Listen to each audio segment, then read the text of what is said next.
You know what you want, exactly what you want. You're clear you're going to get it. You're going out, to maybe make it happen, trusting, taking action. And then there's this bit of, if we're too attached, if we're holding on too tightly, we actually get in the way. And so he said there's a little bit of this energy of you have to let go and trust that, like, you're only half of the equation. Life, God, the universe, whatever you want to call it, is the other part. Welcome to The Way of the Muse, a podcast for women who want to create richness in every area of their lives, from business and career to lifestyle, relationships, family, purpose, and fulfillment.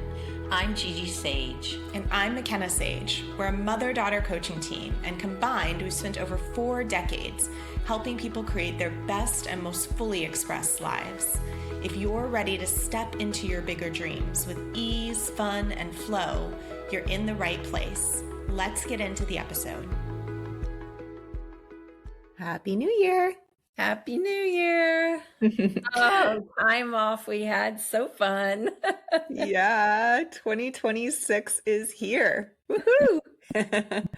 Hopefully you had a relaxing and nourishing holiday season. I know we did, and we are very excited to be back for another year in the podcast. Yeah. I think May is going to be our 2-year anniversary. Wow. Of having the podcast. Good job, McKenna. Good job. I wanted to do this for so long. Yeah. So thank you to everybody that's been with us for a while and listening. And also, of course, our new listeners. We love having you here. And by the way, let us know what you're loving, because we always love hearing from you. It's like every once in a while, someone's like, oh my gosh, this episode or that thing. And I'm like, oh my gosh, there's actually people listening. Yeah. Because it just feels like we record these and then occasionally we hear from someone. They go in the void there's somewhere. people listening. Exactly. So please feel free to reach out to us anytime. You can always email us at support@wayofthemuse.com and we'll get your email there. So all that being said, we have a great topic for you today that is about goal setting, about how do you really go for your goals, or some people set resolutions, right? I think that's kind of gone out of style a little bit, but how do you go for your goals, your dreams, and do it in such a way that you don't lose sight of them, but it's also not this stressful thing that you're like, I don't know how this is ever going to happen. And then you sort of give up part way, which is what so much of the time happens, right? When we're going for something. Or the other thing I see happen is people just pressure themselves. It becomes this pressure thing during the year and then frustration. And there's such a different approach. We just did a class on this, and to really share with the women how to approach this in such a way that you still are super focused and you're still very much know what you want to create in the year, but you can relax and take actions and know that it's going to happen because you're doing what I call intentional action on a daily basis. Yeah, I love that. And so it is really about, setting those goals. We call them games, or Not someone games. in our games with an M, like playing a game. Right. But the other day on our call for our mastermind, one of the women thought we said gains with an N.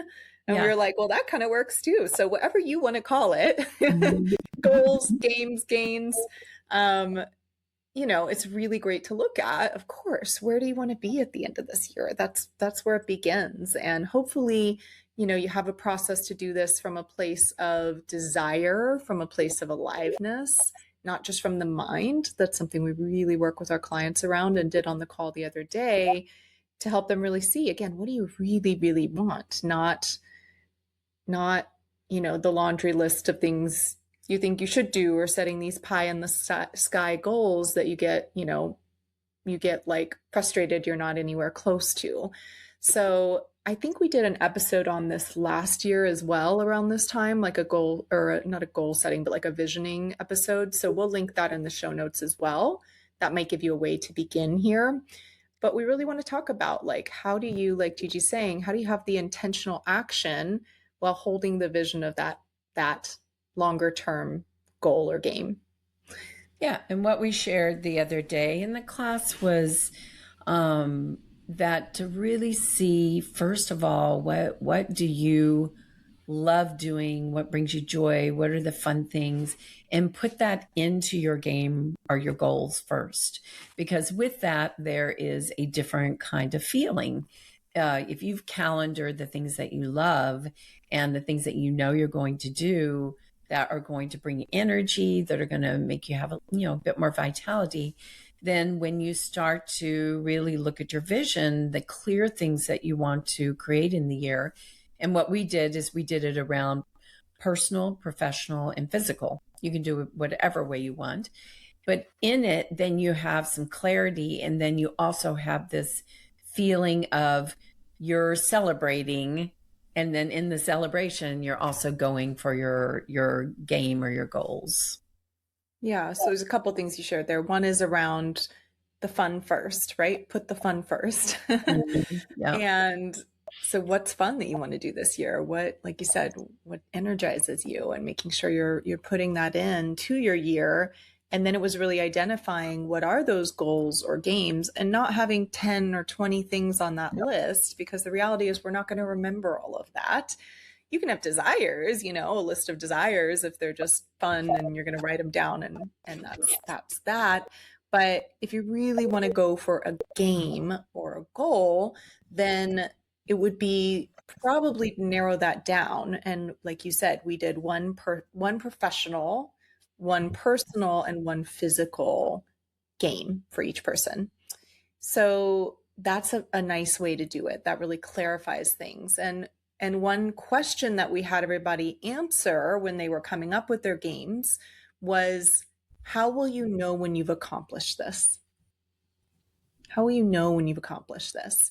So if you write down your game, we're just going to call them games from now on in the podcast. Okay. So if you write it down and then you look at it and you ask the question, how will I know when I've accomplished this? And you can't answer that question easily, then you need to clarify that game, right? You need to write it in such a way that at the end of the year, you can go, I did this, and you can celebrate it. Mm-hmm. That's a really important distinction. So that's one thing. And then Gigi, how do people how do they keep the games top of mind and be going for them, but also, again, have more fun around it, or not decide like, oh, this is never going to happen and give up? Like, what do you tell people around that? Well, first of all, I want to read a quote that I had put in there the other day, because I think it was really good. It says, decide exactly what you want in life. I mean, exactly what you cannot live without. And then decide the number of weekly hours you're willing to give to this purpose. And then finally, fight for these hours as if your life depends on it. So that's from the Lessons of a Wealthy Gardener. So again, that clarity in those three areas gives you right there an amazing game and clarity, right? And like McKenna said, if you define it in such a way where when you do it, you'll know exactly that you did it. If it was, I want to make $100, and you made the $100, you got your results. One of the ladies went $100. Yeah. One of the ladies, she was physically going to have a 6-pack by the end of the year. That's really clear. She said, if I don't end up with a 6-pack, at least I'll end up with a 2-pack. Yeah. I love that, because that takes the pressure out too, where it's like she's going for it. It's kind of like that quote, shoot for the moon and at least you'll land among the stars, right? So she's going to shoot for the 6-pack, but at least end up with a 2-pack as she goes through the year. And then I had there was a certain number I wanted to make in my business one year. And so I put the number down, and then I thought it through. The other thing is the intentional action. You have to really go, okay, how can I make this happen? What are the actions that I need to take here? And you want to mentally or even write those down. And then I thought about, how can I get creative and create some other things that would bring in more income?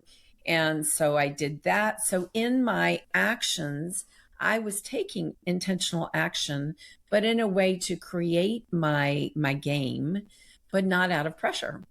It's what I wanted, this particular number. And then I just kept moving forward and doing, like McKenna said, the next right thing, right, on a daily or weekly basis. And then through the end of the year, when I got to the end of the year and I look back, I was like, oh my gosh, that number came and even more than I thought.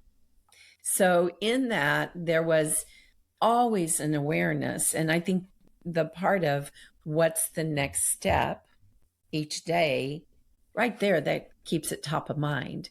And where we get frustrated is if we're not doing anything and then it, time passes and then we feel like, oh my gosh, I have to hurry and get something done here to make my game happen. So there's two places we get frustrated, I think. One is that if we're not taking the consistent action. And the other place, and I mean, the best way to do that is to put those games up on the wall somewhere you'll see them every day, or put them on your bathroom mirror, hang it there so you see them, and then put time into your calendar, even if it's 30 minutes a day. I think I did the math on the call. It was like, I might misquote this, but I think 30 minutes a day was like 90 hours in the year. Yeah, you said right? that. Which is awesome. So yeah. Imagine doing something for 90 hours in the year. You're going to move something forward there.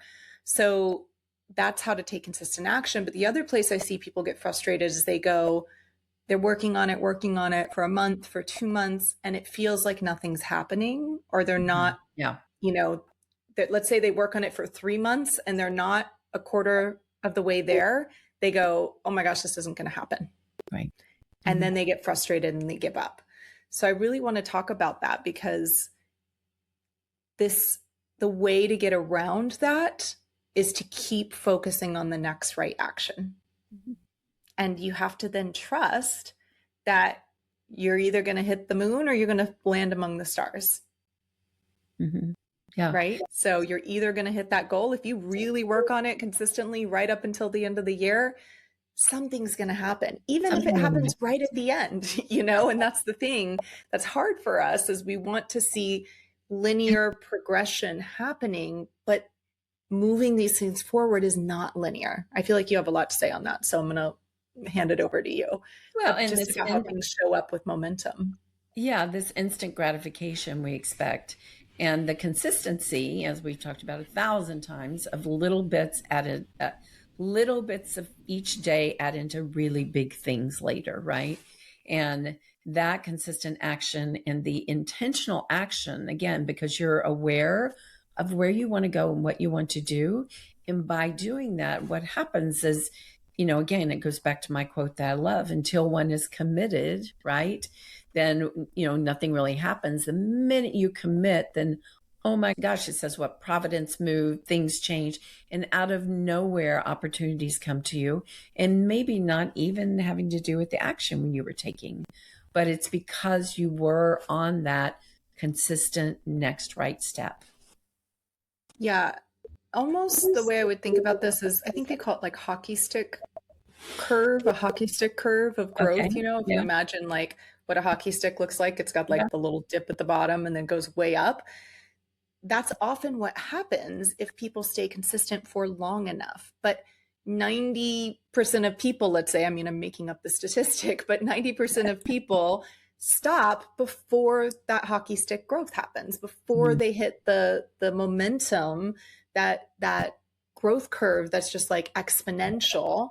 They give up. They feel frustrated. They think it's not going to happen. And so a really important point with setting your games for the year and going for them is consistency, like we're saying, calendaring it, looking at it every day, having it somewhere you see it. But the other point is stick with it long enough, even if it looks like nothing is happening, because little things adding up over time, like you're saying, opportunities will come out of the blue. We see it time and time and time again.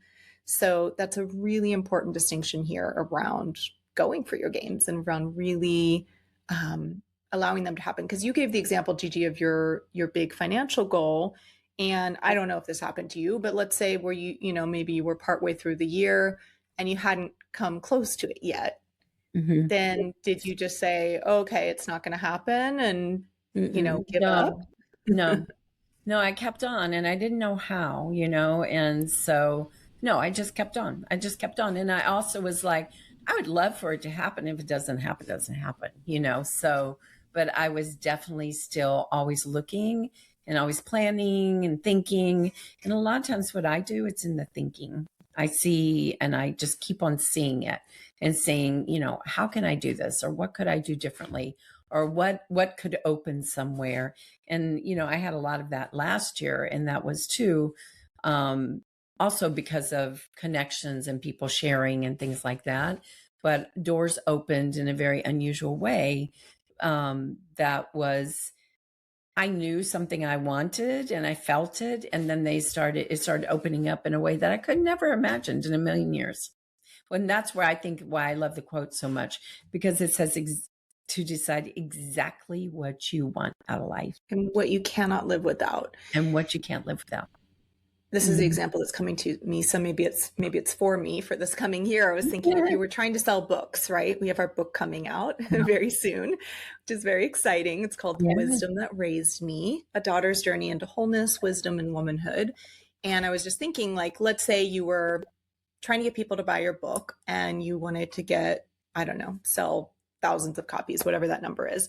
Then if you went, okay, I want to sell 1,000 copies by the end of the year, and you're going out, you're working on that, people are buying, it's happening little by little, and then you get partway through the year and you're like, oh my gosh, I'm not going to hit my goal, right? It's nowhere close.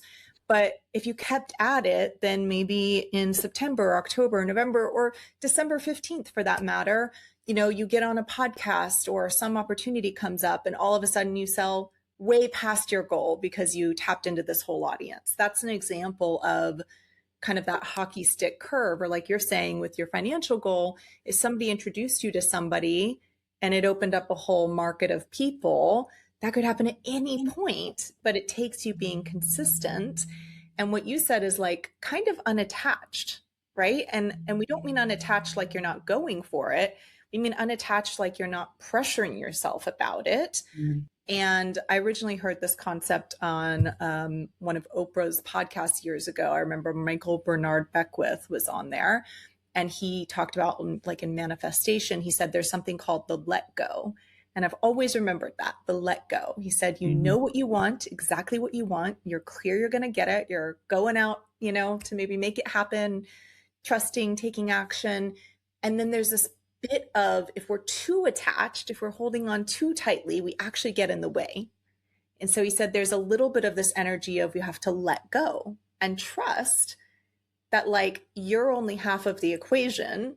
Life, God, the universe, whatever you want to call it, is the other part. And so you've got to trust that it will meet you halfway as long as you're in that consistent action. Yeah, and I had this, with my first book in Germany, is I had this happen several times. I told the story on one of the podcasts where out of the blue, this woman reached out to me, and she was a very famous author in Germany. And she said, I give everyone your book. I haven't read it, but everybody comes and they gives me flowers and chocolates after they read it because their relationships change. And she said, I would love to meet you. And so we ended up meeting. And because of her, and we actually ended up doing a speech together and things like that. She put me in several of her books, wrote about me. And then she opened up doors for me to where my books got published in other countries because she was a well-known author and she would always share about me. And that was so out of the blue. I could have never imagined that in a million years. Yeah. But I wanted to grow and expand my book in Europe at the time. And then that happened. I had so many of those kind of situations happen through that. Yeah. Awesome. I love that. So this is what we're talking about here is you're clear on what you want. You're going for it. You're asking the question on a daily basis or on a weekly basis when you have that time set aside, and make sure you put that time on your calendar so that it happens.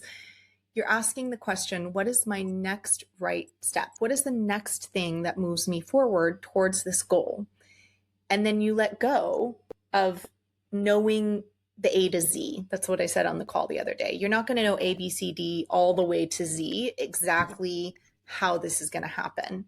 All you need to know is A, and then once you've done A, you need to know B, and then C, and you keep going, and something will unfold as long as you keep going. Right on, McKenna.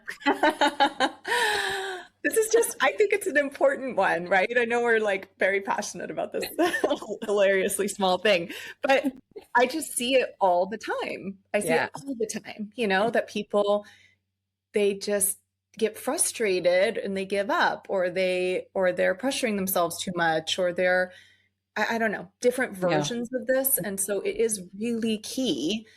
Some of these things we've shared about pick 2 or 3 goals for the year, or games, not 40, and, know exactly what you want, what you cannot live without in those areas. We have an episode coming out next week, or next episode, which is 2 weeks from now, on letting go of the shoulds. So that's a really important one. Make sure it's a goal or a game that you are really excited about, that you really want, not something you just think you should be doing. And then go for it. Take that next right action step and let go of knowing A, B, C, D all the way to Z. Just go to the next one, and the next one, and the next one. And at the end of the year, tell us what you did and how you got amazing results and made your games because you did this. Absolutely. So we were like, wow, this call we led for our mastermind, we do a year planning call every year, and dreaming and visioning. But this particular one, I think, was just really, really great. I love all of them, but I was like, at the end, I was like, I think I'm just going to do our process. That's going to be my year planning process. So we wanted to share at least a little snippet of it with you all. So Happy New Year. Happy New Year. Yeah. And great. Have a great, goal planning, visioning session, and we'll see you on the next episode. That's our episode for today, but let's not make it the end of our love story.